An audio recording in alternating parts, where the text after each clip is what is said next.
श्रीमन्महागणाधिपतये नमः। श्री सरस्वती नमः। श्री गुरुभ्यो नमः। यदा लंबोदरं हन्ति सतां प्रत्यूह संभवम् तदालम्बे दयालम्बं लंबोदरपदाम्बुजम् शारदा शारदाम्भोजवदना वदनाम्बुजे सर्वदा सर्वदास्माकं सन्निधिं क्रिया।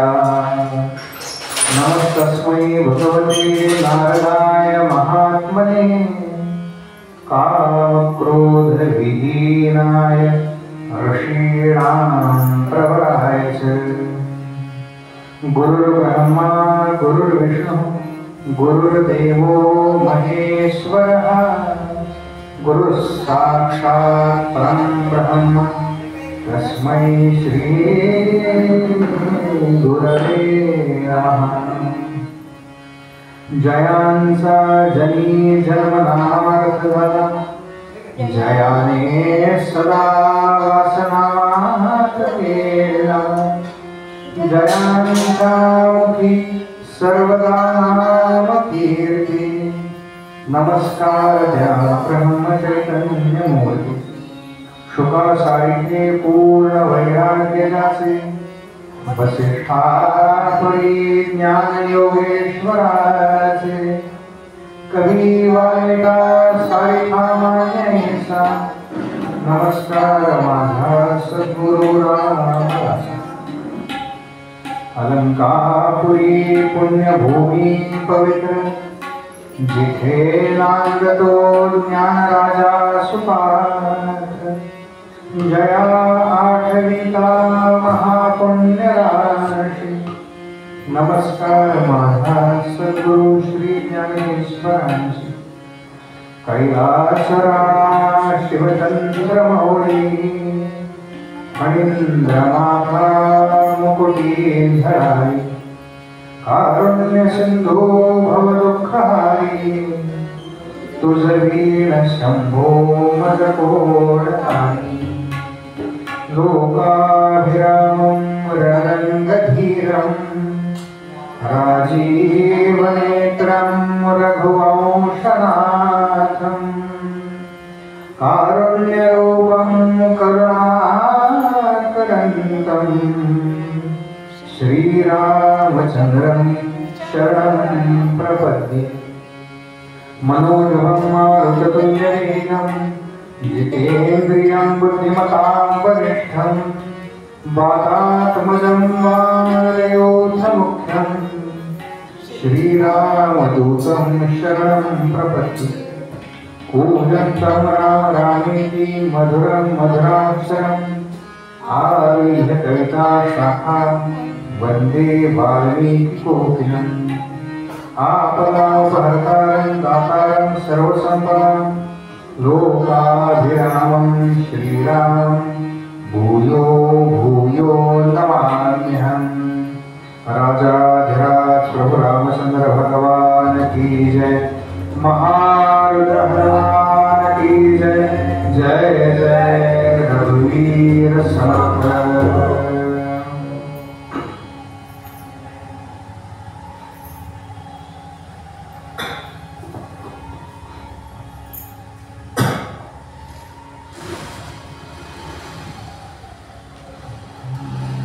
ज्या आत्मारामाचं आपल्याला दर्शन घ्यायचं तो आत्माराम नेमका कसा आहे तर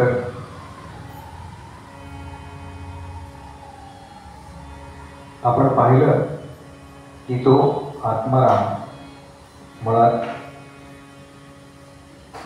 ज्याला आत्ता ज्याची कथा आपण ऐकतोय तो दशरथ राजांचा पुत्र आहे, पण त्याचं नाम कसं आहे तर ते नाम पतिताला सुद्धा पावन करणार आहे। असं पतिताला पावन करणारं नाम मुखाने गाऊया आणि त्यानंतर कथेकडे वळूया।